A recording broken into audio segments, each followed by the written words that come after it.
Disclaimer: this story contains mature themes intended for adult viewers.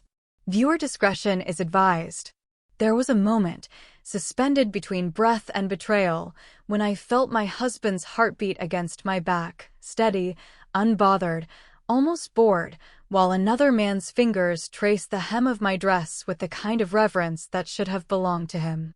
I was sitting on Daniel's lap because the couch was full, because the wine had made us loose, because Marcus had suggested it with a laugh that didn't reach his eyes. But when Alex knelt before me, when his hands found my knees beneath the fabric and parted them with a gentleness that made me shiver, I looked at my husband. I looked right at him. And he looked back. No anger. No jealousy. Just a glass raised to his lips, a swallow, a glance away toward the window, where rain blurred the city into watercolor. That was when I understood. He wasn't sharing me. He was releasing me. The heat building between my legs was nothing compared to the cold settling in my chest, the realization that love could end not with shouting or slammed doors, but with permission. With silence. With the space he made for another man's hands where his used to be. I wanted him to stop it. I wanted him to pull me back, to claim me, to remind Alex with a single word who I belonged to. But the word never came. And as Alex's fingers slipped higher, as my breath caught and my body betrayed my grief with pleasure, I kept my eyes locked on the man who had promised me forever. I watched him not watching me. I felt the end of us happening in real time, dressed up as liberation, as trust, as something progressive and mature. But I knew. In that charged, terrible silence, I knew. This wasn't about desire. This was about goodbye. The kind you don't say out loud because saying it would mean admitting it was ever there at all.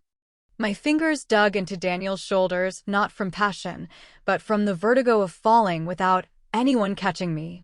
And when Alex's touch made me tremble, when the pleasure crested through the pain, I understood that the most devastating betrayal isn't the stranger who wants you.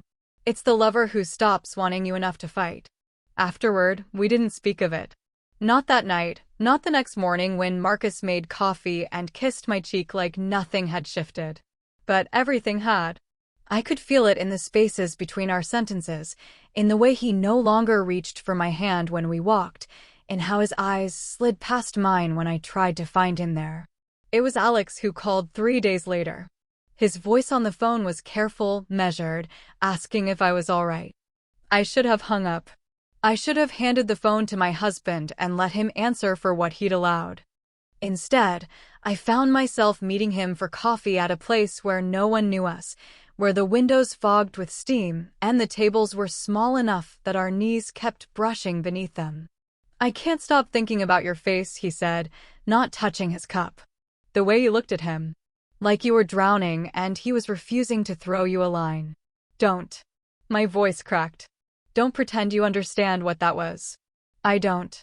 He leaned closer, close enough that I could smell the cedar and soap of him, close enough to see the flecks of amber in his brown eyes. "I don't understand why he let me. Why he sat there and watched his wife come apart and didn't move. But I understand you, Elena. I understand that you wanted him to stop it. That you wanted him to care enough to be angry." My hand was shaking around my mug. He reached across the table and covered it with his own, his palm warm and slightly calloused, and I didn't pull away. I should have. God, I should have. But his touch was affirmation, proof that I was still here, still flesh and blood and want, still capable of being chosen rather than surrendered. "Tell me to leave," he said softly, his thumb tracing the inside of my wrist where the pulse hammered. "Tell me you don't feel this, whatever this is, and I'll walk away. I'll never call again." I opened my mouth to say it. The words were right there. I love my husband. I'm married. This is wrong. But they tasted like ash. Because I did love Marcus, or I had, or I was trying to remember how, and that love was supposed to be the wall between me and this. Instead, it was the door he'd opened. Alex's fingers tightened on mine. "The way you looked at me," he whispered. "When his hands were on you. You weren't looking at him. You were looking for rescue." "I don't need rescue." My voice came out breathless, unconvincing. "No. His eyes dropped to my lips, held there, heated. But you need to be wanted. Actually wanted. Not permitted. Not shared like a borrowed book. Wanted until someone can't breathe for wanting you. The coffee shop blurred. My chest felt too tight, my skin too sensitive to the air, to his gaze, to the memory of his hands and the promise in them now. I knew what would happen if I stayed. I knew what would happen if I leaned across this small table and closed the distance between his mouth and mine. Marcus is my husband, I whispered, but it sounded like a question. Yes. Alex didn't release my hand. And tonight, when you go home to him, ask yourself if he notices you're there. Ask yourself when he last looked at you the way I'm looking at you now. I stood so fast my chair scraped loud against the floor. I didn't look back as I fled into the rain, but I felt his eyes on me through the glass, burning through the downpour, and I already knew, that I would come back. I didn't go home. Not right away. I walked for hours through the rain until my coat was heavy with it, until the cold seeped through my skin and numbed the places where Alex's gaze had burned. I told myself I was clearing my head. I told myself I was remembering my vows. But my feet carried me past our building, past the yellow window where Marcus was probably working, past the life I'd built with him, and into the park where Alex had said he would wait. He was there. Of course he was there, standing beneath the stone archway where we'd once talked for 3 hours about nothing books, the way light looked on water, whether melancholy was a choice. Before the dinner party. Before the couch. Before everything changed. You came, he said, not moving toward me. Smart man. If he'd moved, if he'd reached for me, I would have run again. I shouldn't have. No. He agreed too easily, and it stung. But here you are. So tell me, Elena, what are we doing? Because I can feel this thing between us like a live wire, and I'm tired of pretending I don't know what color your eyes get when you're trying not to feel something. I laughed, sharp and broken. You don't know me. I know that you tap your fingers when you're anxious. I know you take your coffee black except when you're sad, then you load it with sugar like you're trying to sweeten something bitter. I know that when you sat on his lap that night, your shoulders were so tense you looked like you were bracing for impact. He stepped closer, just one step, close enough that I could see the rain clinging to his lashes. I know that you haven't been touched in a long time. Not really. Not the way that makes you feel like you're the only thing in someone's hands. My breath hitched. Stop. I can't. His voice dropped, rough with the honesty of it. I've tried. I've stayed away. I've dated women who don't look at their husbands like they're waiting to be abandoned. Women who don't make me feel like I'm stealing something sacred just by wanting them. But I keep coming back to you. I keep seeing you everywhere. And tonight, walking here, I told myself if you actually came, I would finally say it. Say what? The words barely made it out, trembling on the cold air between us. But he didn't answer. He lifted his hand instead, slow enough that I could have stepped back, and brushed a raindrop from my cheekbone with the pad of his thumb. His touch lingered there a fraction too long, his eyes searching mine for permission or prohibition. I could feel the heat of him through the chill, could smell the rain and the cedar and something else, something that made my chest ache with how badly I wanted to lean into that touch, to turn my face into his palm, to let him warm me until I forgot what cold felt like. Alex. His name came out as barely a whisper, a warning and a plea tangled together. He understood.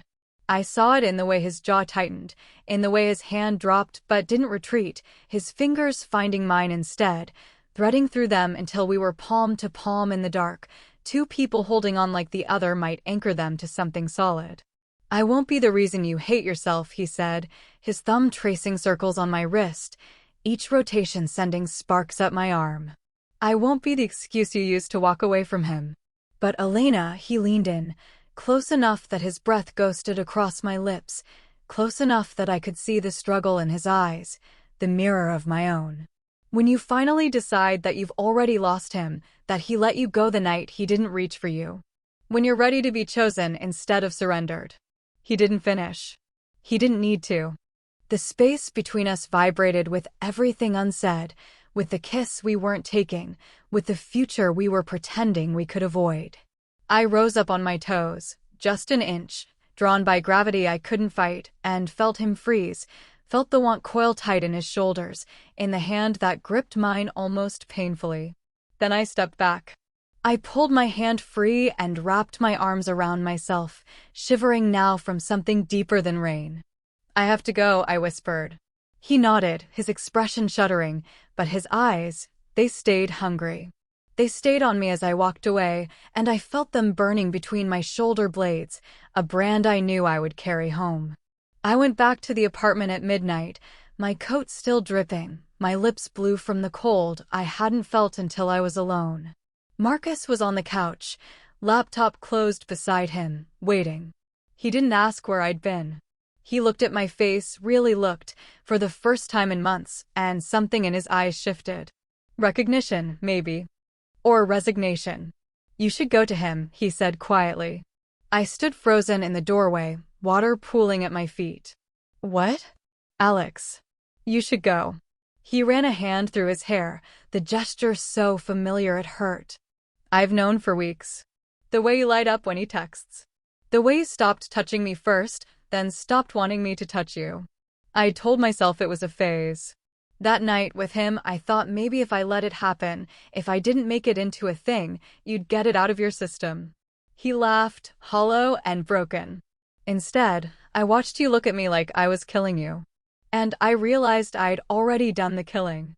Somewhere along the way, I let go. And you felt it." I crossed the room without meaning to, sank onto the couch beside him, close enough to smell his cologne, the one I'd bought him, the one that used to make me bury my face in his neck. "I don't want him," I whispered. "I want you. I want to go back to before." "Before what?" He turned to me, and his eyes were wet. Finally. "Before I stopped seeing you. Before you started disappearing into rooms I wasn't in. Elena, I don't even know when I let you go. I just know that I did. And keeping you here, watching you try to love me back into existence, it's cruelty. The kind I can't keep committing." His hand found mine on the cushion between us, our wedding bands clicking together, cold metal on cold metal. "Go," he said again, softer. "Before I ask you to stay for the wrong reasons. Before I become the man who begs." I didn't move. I sat there feeling the end of us, 13 years collapsing into this single breath, this touch that was goodbye disguised as comfort. And I understood, with devastating clarity, that I was mourning two men at once, the one I was losing, and the one I hadn't yet claimed. I found Alex at the archway an hour later, as if he'd known I would come, as if the space between us had its own gravity now. He stood when he saw me, his expression carefully blank, braced for rejection. "Marcus told me to go to you," I said, stopping 3 feet away, close enough to feel the heat radiating from him, far enough to still be alone. Something cracked in his composure. "And you came." "I came." The silence stretched, charged, alive. He reached for me slow, giving me every chance to retreat, and his hand settled on my waist, not pulling, just resting there, burning through the damp wool of my coat. I could feel the tremor in his fingers, the restraint costing him. "Tell me to stop," he whispered, his other hand rising to cut my jaw, his thumb brushing the corner of my mouth with devastating gentleness. "Tell me this is wrong, that you're not here, that I imagined every look, every almost touch, every night I couldn't sleep for wanting you." I couldn't speak. My heart hammered against my ribs so hard I was sure he could feel it. The world had narrowed to this.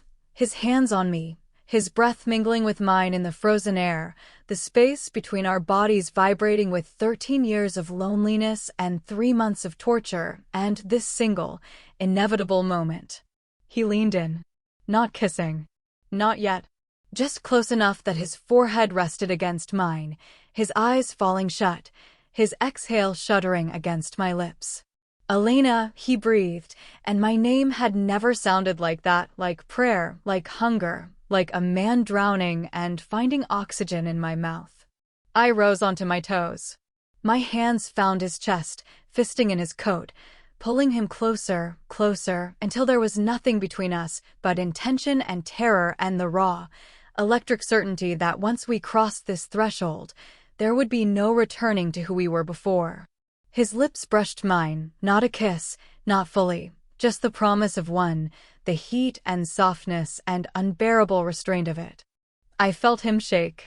I felt myself unraveling, thread by thread, all my walls, my guilt, my grief, dissolving in the heat of this almost.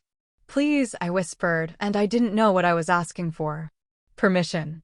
Absolution. The courage to take what I wanted without losing myself. He made a sound low, broken, desperate, and his grip tightened, pulling me flush against him, his heart thundering against mine, his mouth hovering a breath away from sealing this, from ending the torture, from beginning everything. And then he stopped. He held us there, trembling on the edge, his eyes opening to meet mine, dark and endless and full of everything he wouldn't take without me giving it completely. Not like this, he managed, his voice rough as gravel. Not when you're running from him. Not when you're still wearing his ring. His thumb traced my lower lip, once, twice, and I felt the touch everywhere. When you come to me, Elena, if you come because you're choosing me. Not because he let you go. Not because you're afraid to be alone. Come because you can't breathe without me. Because I'm not a replacement for what you lost. I'm what you find. He stepped back. The cold rushed in where his body had been. I stood there, shaking, my lips still tingling with the ghost of him, my heart screaming while my mind tried to catch up. Go home, he said softly. Or don't. But decide. Actually decide. And then find me. He walked away into the dark, and I watched him go, my fingers pressed to my mouth, holding in the taste of almost, the ache of finally being seen, and the terrifying freedom of being asked to choose. I didn't go home. I couldn't.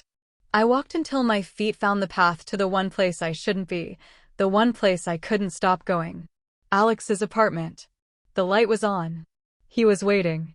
Or he wasn't. I didn't knock, I couldn't make my hand obey that much sense. I just stood there, rain plastering my hair to my neck, my heart a trapped bird behind my ribs. The door opened before I could decide. He stood silhouetted against the warm interior, shirt unbuttoned at the collar, sleeves rolled to his elbows, looking like every dangerous thought I'd tried to drown. His eyes widened, then darkened. You're still wearing it, he said, low, his gaze dropping to my left hand. I looked down. Marcus's ring caught the hallway light, mocking me. I couldn't take it off. I tried. My fingers wouldn't, I broke off, ashamed. He reached for my hand. Not to remove it. He turned my palm up, tracing the band with his thumb, his touch sending sparks up my arm. Then keep it, he murmured. Wear it while I touch you. Let it burn. Let it remind you what you're choosing. He pulled me inside. The door clicked shut. The world outside ceased to exist. We stood in his narrow entryway, breathing the same air, the space between us vibrating with everything we'd denied. His hand slid up my arm, slow, possessive, leaving goose flesh in its wake. I shivered, not from cold. Tell me to stop, he whispered against my hair, his mouth not quite touching my temple. Tell me and I will. I'll open the door. I'll watch you walk away again. I couldn't speak. My body had overridden my mind, arching toward him, my hands finding the open collar of his shirt, my fingers slipping beneath the fabric to touch the burning skin beneath. He hissed out a breath. His control, so carefully maintained, frayed visibly. Elena, the elevator dinged in the hallway. We froze. Footsteps. Familiar. Measured. The kind of walk I'd listened for 1,000 mornings. Marcus's voice came through the door, calm, terrible, inevitable. I know you're in there. Both of you. Alex's hand tightened on my waist. Not protective. Not possessive. Trapped.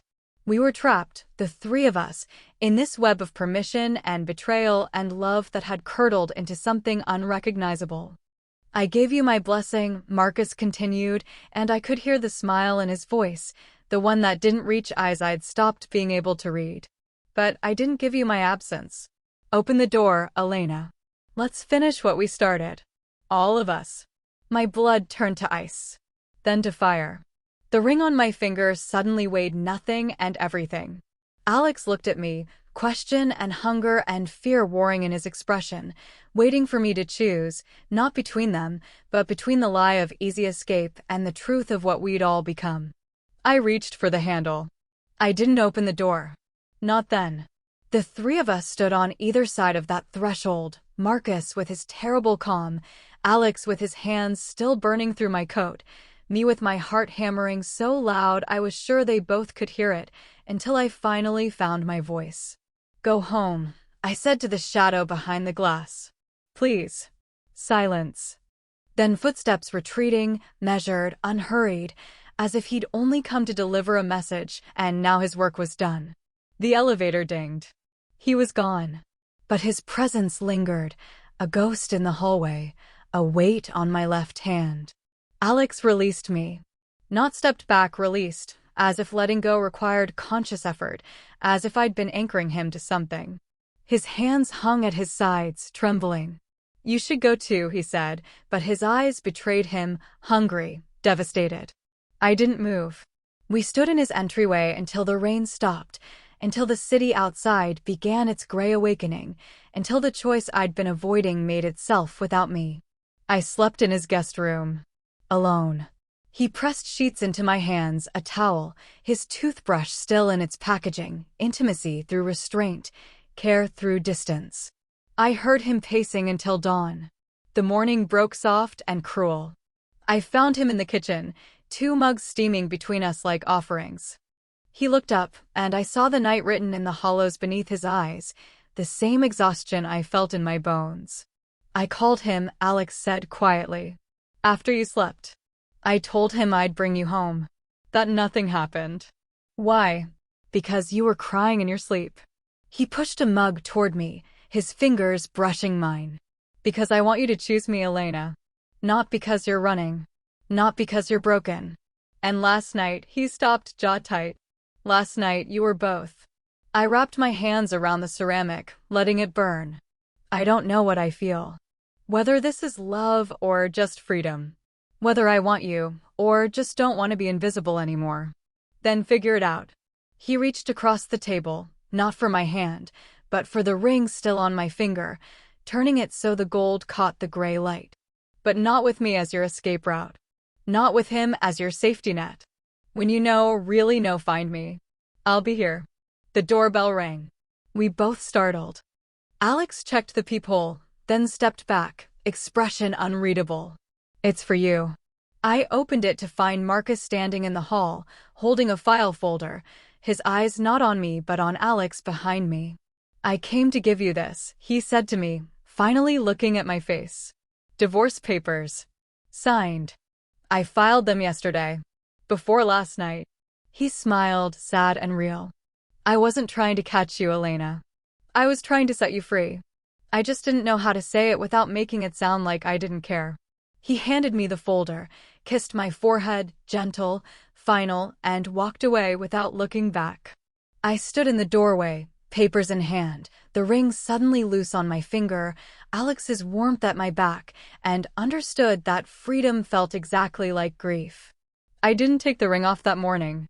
I took it off 3 weeks later, sitting on Alex's fire escape while he made coffee inside, the metal finally sliding free because my hands had stopped swelling from the stress of deciding. I held it in my palm, 13 years, 2 apartments, 1 miscarriage, 1,000 ordinary mornings, and felt not loss, but completion. The circle had closed. I was allowed to begin again. Alex found me there. He didn't speak. He sat beside me on the iron grating, close enough that our shoulders touched, and handed me my coffee, black, no sugar, because I'd finally stopped trying to sweeten the bitter parts. We watched the city wake up below us, the same view I'd once shared with Marcus from a different window, in a different life. The parallel didn't hurt anymore. It just was. "Tell me something true," I said, not looking at him. He was quiet for a long moment. Then, "I bought this place because of the fire escape. Because I imagined sitting here with someone, not talking. Just being seen." He turned his head, and I felt his gaze on my profile, warm as the morning sun. "I imagined you. Before I had the right to. Before I knew your name. I closed my fingers around the ring, then opened them. Let it sit there, gleaming, a small sun in my palm. I'm scared, I admitted. That this is just the next thing I run to. That I'll wake up in a year and find I've disappeared again, just into different hands. I know. He set his coffee down, took my free hand, laced our fingers together. I'm scared that you stayed because he left, not because you wanted to arrive.